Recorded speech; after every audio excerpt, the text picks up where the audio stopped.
Viņām garšo putraimi, auzu pārslas, šokolāde un žāvēta augļi. Ja jums šķiet, ka runa ir par smalkām dāmām, tad šoreiz ne. Runa ir par pārtikas kodēm, kas, ja reiz ir ievazātas virtuvē, no tām tiešām ir ļoti grūti tikt vaļā. Starp citu, par šo tēmu mūs rosināja runāt paši raidījuma skatītāji. Viņi gan ne par kādu cenu nebija ar mieru nākt, tā teikt, kameras priekšā, lai runātu par to, ko gan citi padomās, ka kaut kas tāds dzīvo pie viņiem mājās, bet pašus galvenos vaininiekus mūsu filmēšanas grupai viņi izīrēja.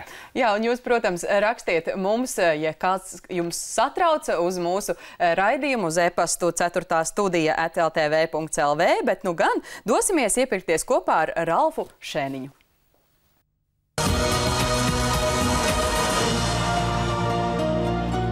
Kas tie īsti ir par zvēriem, kas ieperinās mūsu pārtikas plauktos? Un vai visu vainu varam novelt uz veikaliem, vai tomēr mēs paši neprotam uzglabāt produktus? Oliņus un kāpuri, kurus gadās atrast, piemēram, miltos, parasti pieder pārtikas produktu svilnim, tā sauktam par pārtikas kodu. Kaitēkļu ēdienkartes augšgalā atrodas putraimi, auzu pārslas, šokolāde un žāvētie augļi. Taču kā tad īsti šī pārtikas koda nonāk mūsu mājās? Visbiežāk tā problēma tomēr ir veikalos. Jo veikalos miltu izstrādājumiem ir liels garantijas termiņš, un viņi ilgstoši tur glabājās.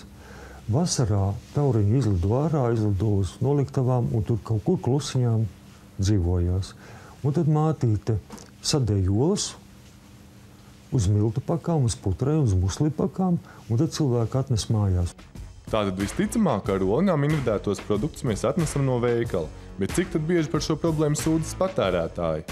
Pārtikas un veterinārajā dienestā šogad ir iesniegtas 11 sūdzības. Visos gadījumos, kad mēs saņemam sūdzības, protams, pārtikas inspektori dodās pārbaudēs un dodās pārbaudēs tieši uz tirzniecības vietu. Man ir bijis tā, ka es nopērku miltus, pilngraudu, cepu pankūkus, paturu 5 mēnešus, jau atkal ceptu, un tur jau ir kaut kas ieperinājies. Šīs vasaras laikā Rimi veikalos pārtikas kodas ir konstatētas 1 reizi, savukārt Maksima veikalos pēdējo 8 mēnešu laikā tādi ir bijuši 4 gadījumi. Tā kā oliņi līdz lidojošas kodas formai attīstās aptuveni mēneša laikā, patērētājiem kaitēkļi ir jākonstatē praktiski uzreiz, jo vēlāk pierādīt kādu vainu vairs nebūs iespējams. Mēs, pieņemsim, tirzniecības vietā nekonstatējam nekādas higienas prasību pārkāpumus, tad ir diezgan grūti noteikt, vai tas piesārņojums ir radies jau ražošanas posmā, vai viņš ir radies izplatīšanas posmā, vai arī, pieņemsim, uzglabāšanas procesā. Noteikumi paredz, ka uzņēmumiem, kas nodarbojas ar pārtikas izplatīšanu, ir jāizstrādā programma, pēc kuras notiek regulāra kaitēkļu apkarošana. Plaukti tiek dezinficēti regulāri, atkarībā no tā, kā to nosaka, teiksim, ražotājs konkrētajam līdzeklim. Ja tiek konstatēts, ka šīs pārtikas kodas jau ir, tad attiecīgi ir cita procedūra, kur viņi tiek izņemti ārā, nodezinficēts, izmazgāts plaukts un atkal likts atpakaļ.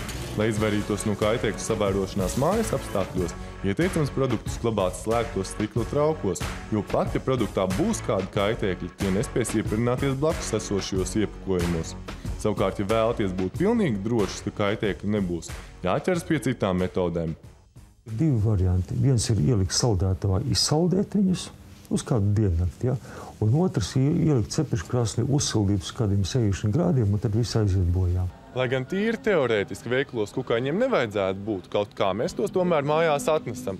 Tādēļ centieties pie pirmās iespējamības pārliecināties par produktu kvalitāti un atcerieties par pareizu to uzglabāšanu.